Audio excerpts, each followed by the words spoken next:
Siyatadi Shmaya, on va continuer le livre Sharav Betoda du Rav Shalom Arush, le jardin des louanges.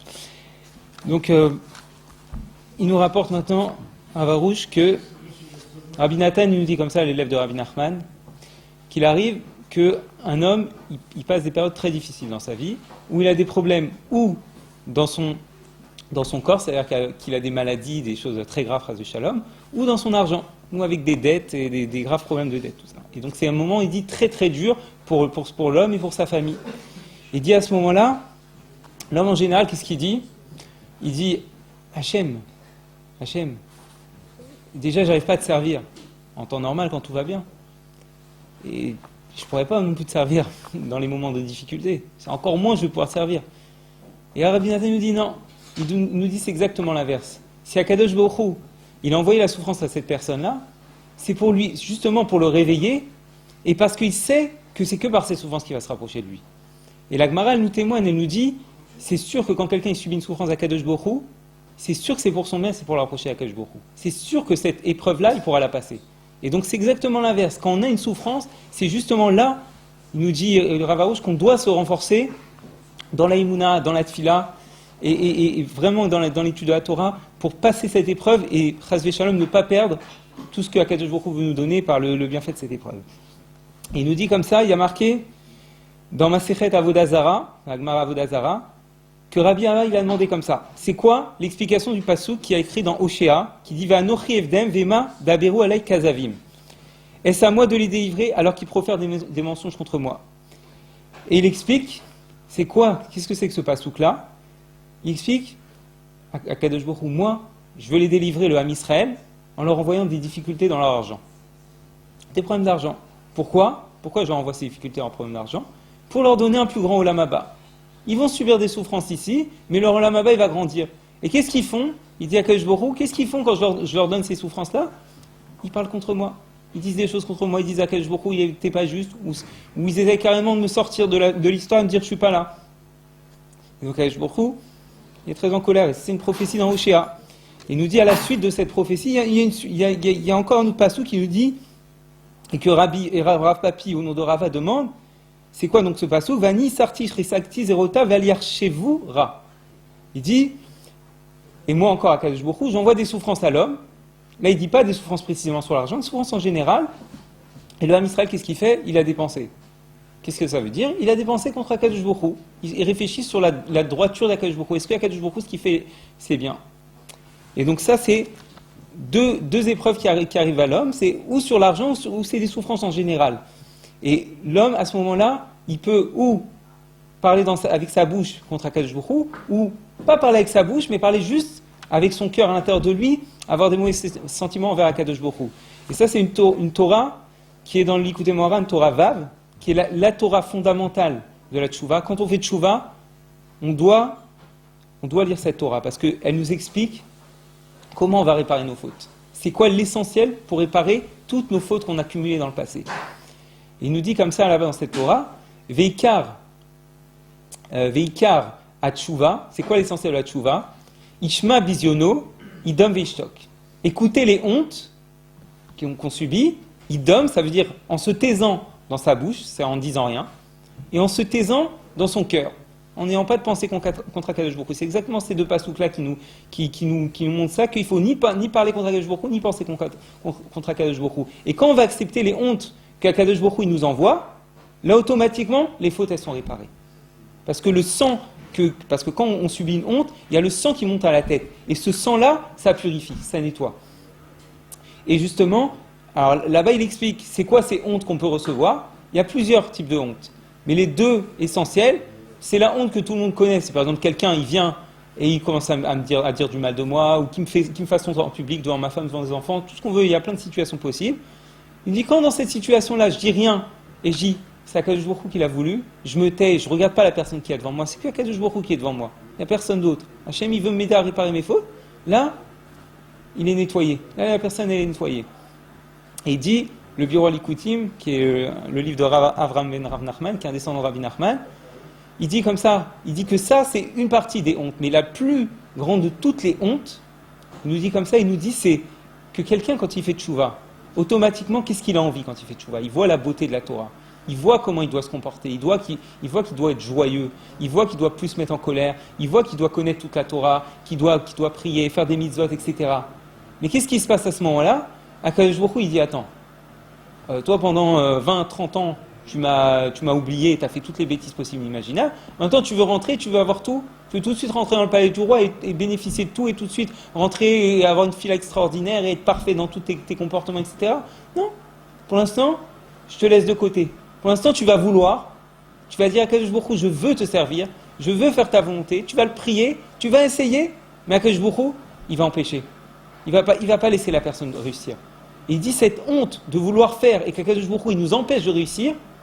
Il dit ça, c'est la plus grande de toutes les hontes. Et quand cette honte-là, on l'accepte, que même cette honte-là, elle vient d'Akadosh Baruch Hu, elle est venue pour me réparer, automatiquement, on se nettoie. Et après, il y a une troisième honte, qui est une honte qu'on peut se faire nous-mêmes, qu'on peut se faire à nous-mêmes. C'est quoi? C'est l'idbo des doutes. C'est quand chaque jour, je prends mon moment, où je m'isole avec Akadosh Baruch Hu, et je lui dis, Akadosh Baruch Hu, voilà, j'ai fait telle et telle erreur, je regrette, et j'essaie de regretter le plus sincèrement possible. Le mensonge aussi, c'est Le mensonge quoi? on se ment. On a honte de se mentir des fois.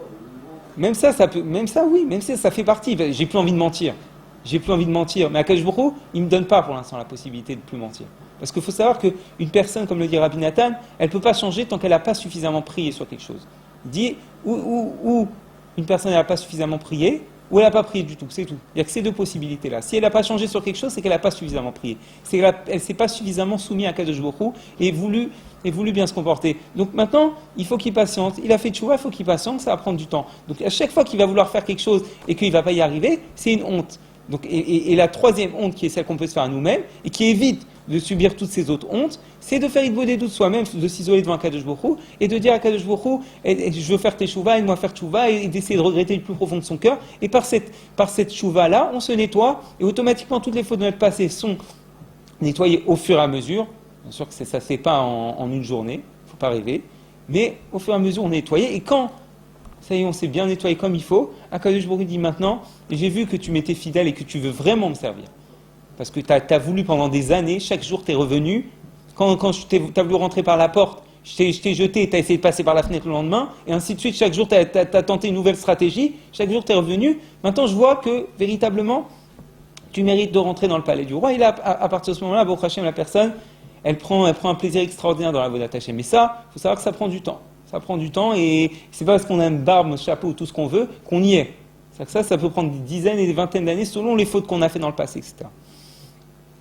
Donc, ensuite, il nous dit, Rav Arush, il nous dit comme ça, il faut savoir que la chose qui fait qu'une personne, elle est tout le temps heureuse, et qu'elle n'est jamais dans la dépression, c'est de remercier Akadosh Baruch Hu. Il dit, quelqu'un qui vit dans le remerciement d'Akadosh Baruch Hu, il ne sera jamais dépressif et jamais triste. Il dit pourquoi? Pourquoi? Parce que le remerciement, qu'est-ce que ça traduit? On parle d'un vrai remerciement, profond et sincère, pas en faisant semblant.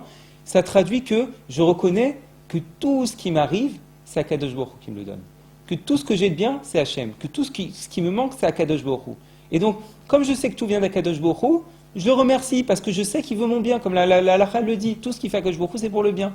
Donc automatiquement, il dit merci à Akadosh Baruch Hu pour tout. Et même quand il a un manque, il sait que ce manque, il est pour son bien, il est juste pour l'aider à se rapprocher d'Hachem. Et donc il dit, celui-là qui veut vivre vraiment le paradis sur terre, qui apprend vraiment à remercier le plus profond de son cœur, qui travaille sa émouna, il vivra le paradis sur terre. Parce que pour lui, réussite ou échec, ça n'a aucune différence. Comme on raconte sur l'élève principal de Rabbi Nachman, Rabbi Nathan, que justement, ça tombe bien, avant la fête de Pessah, il n'avait pas de quoi nourrir toute sa famille pour la fête de Pessah, il n'avait rien. Et on dit qu'il était très joyeux et très bien, il n'était pas inquiet une seule seconde. Il avait le visage serein comme s'il avait rien dans sa vie. Aucun problème. Et quelques jours avant la fête, il y a un de ses élèves, il a pensé à lui, il a dit « Ah, mais est-ce que Rabbi Nathan, il a de quoi manger pour lui et sa famille ?» Il a pensé à lui, il lui a ramené tout un chariot avec plein de cargaisons et tout ce qu'il fallait pour le Seder de Pessah. Et quand il a vu tout ça, Rabbi Nathan, son visage, il n'a pas bougé d'un millimètre. Sa femme et les enfants, ils étaient joyeux, tout ça. Lui, il n'a pas bougé d'un millimètre. Pourquoi?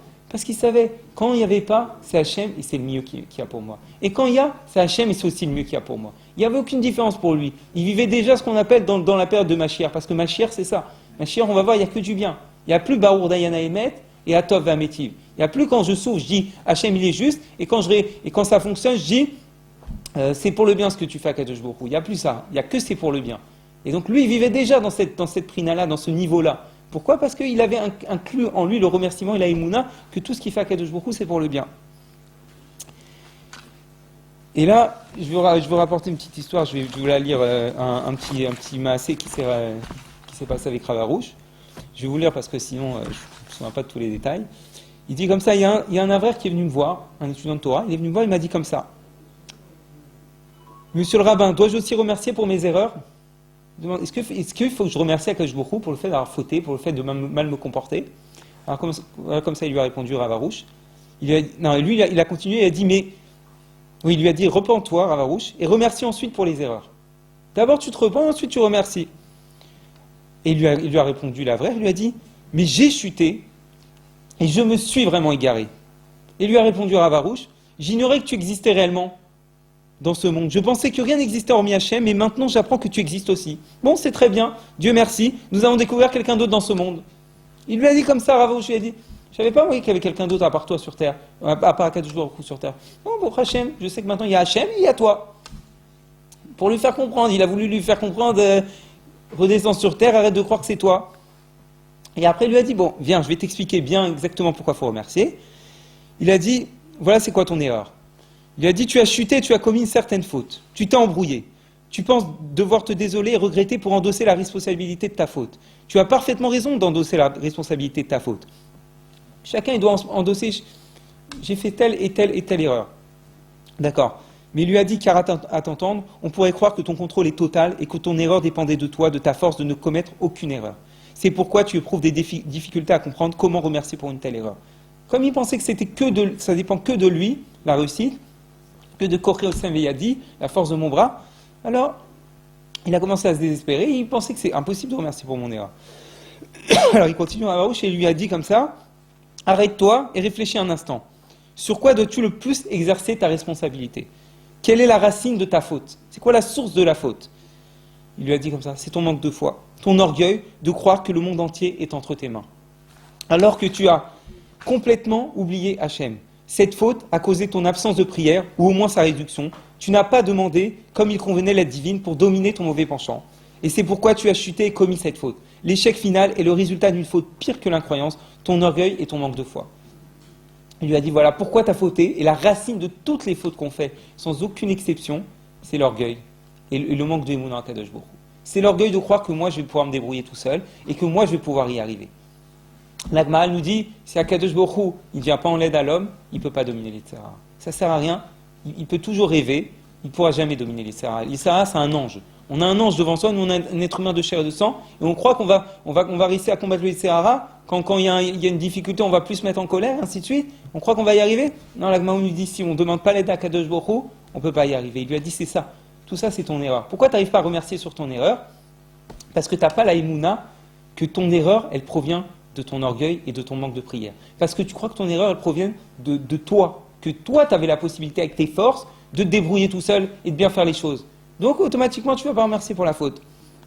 Et lui dit, tu crois évidemment que si Hachem t'avait aidé, tu n'aurais pas commis cette erreur, et que si tu t'es trompé, c'est parce que tu n'as pas demandé suffisamment son aide.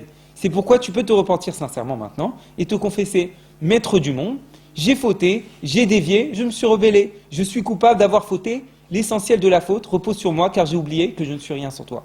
Et c'est pourquoi je n'ai pas prié pour que tu m'aides, et à cause de cela, Hachem ne m'a pas aidé afin que je m'éveille, et me repentisse sur le point fondamental du remerciement et du repentir, la croyance qu'il n'existe rien d'autre hormis Hachem. D'ici tu comprendras pourquoi remercier, car Hachem ne t'a pas aidé pour ton bien. Pourquoi Akadosh Baruch Hu il l'a pas aidé? Oui, pour ton bien. Pourquoi? Parce qu'afin de t'éveiller de la terrible corruption où tu es plongé, celle de l'orgueil.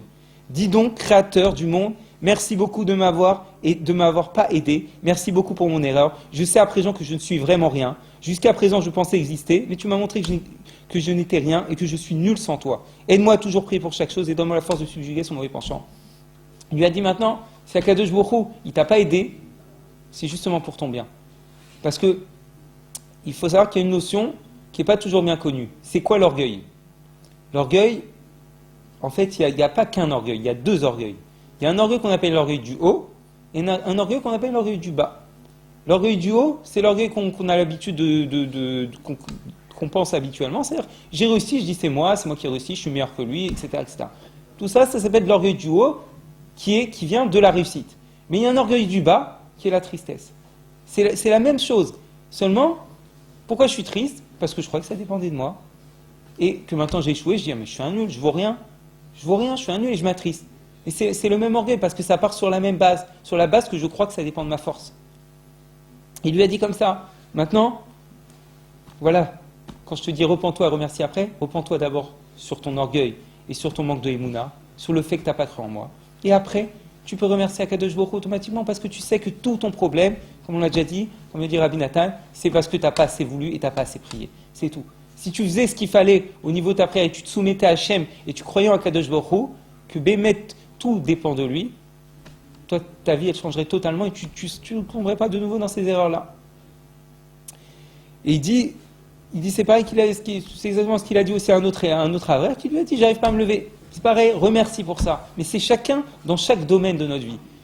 Lui, il n'arrive pas à se lever. Lui, il n'arrive pas à dominer sa colère. Lui, il n'arrive pas à être joyeux. Lui, il n'arrive pas à rendre heureuse sa femme, etc., etc. Chacun, on a notre problème. Il faut savoir que tous ces problèmes-là, la source, c'est l'orgueil, le manque de émouna à Kadosh Baruch Hu. C'est qu'on croit qu'on peut se débrouiller tout seul. Alors, automatiquement, Kadosh Baruch Hu, il dit, je vais te laisser tomber. Comme ça, tu vas comprendre que ça ne dépend pas de toi.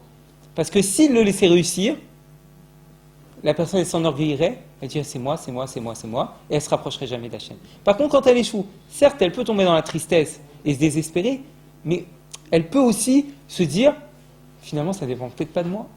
Peut-être si je demande un Kadosh Baruch Hu, il va m'aider. Ce qui n'est pas le cas si on réussit. On va se dire, puisque j'ai besoin d'Hachem. Je n'ai pas besoin d'Hachem, je me débrouille tout seul.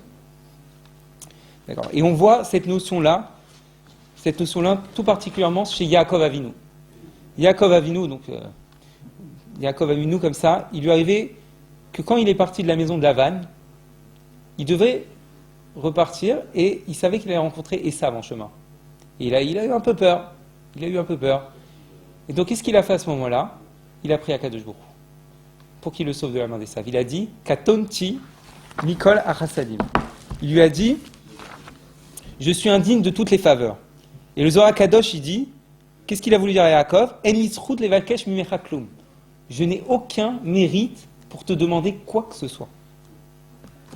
C'est une question c'est aberrant. Yaakov, il n'a aucun mérite. On dit sur Yaakov Ishtam Yoshev Ohalim. Yaakov, un homme simple qui siégeait dans la tente. Ça veut dire quoi, il siégeait dans la tente?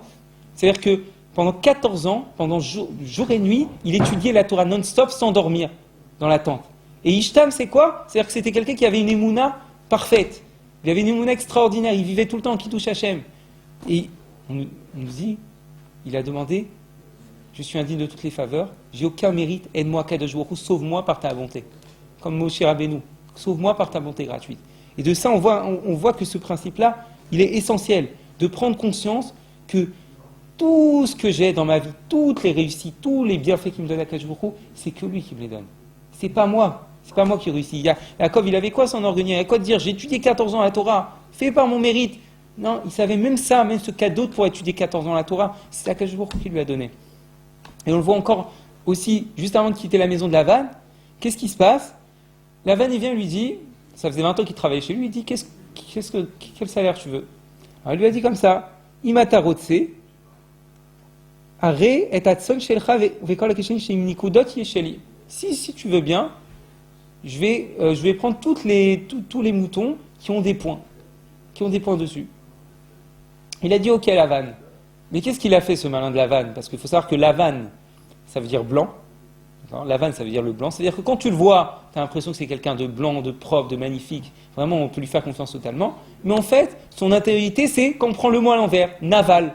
Quelqu'un de dégoûtant. Naval, dégoûtant.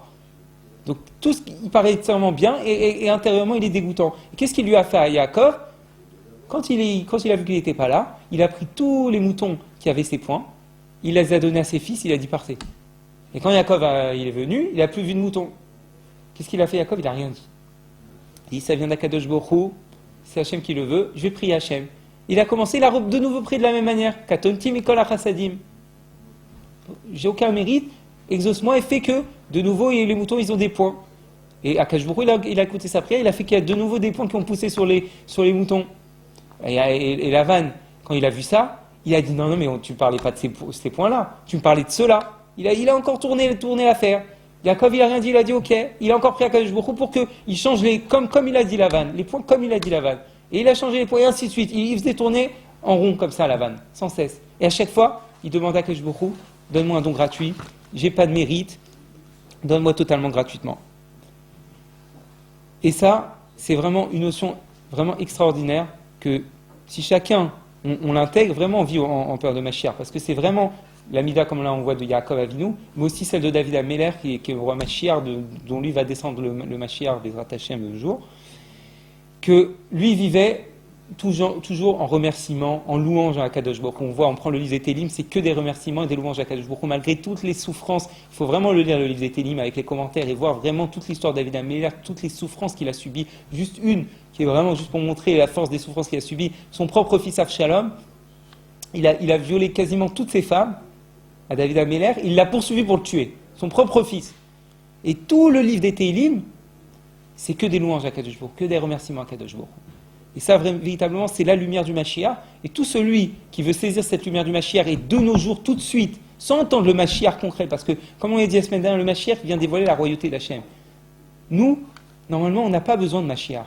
Normalement, nous, si on fait le travail qu'il faut, si on s'investit dans la prière, dans l'étude, si véritablement on se renforce dans la Emouna, que tout vient d'Akadosh Baruch Hu et que tout est pour le bien, que tout ce qu'on a, c'est que pure bonté gratuite d'Akadosh Baruch Hu et que je n'ai aucun mérite, si on se renforce dans ça, y compris beaucoup à Akadosh Baruch Hu, Bezrat Hashem, on vivra tous de nos jours dans la joie et comme en temps de Mashiach. Bezrat Hashem.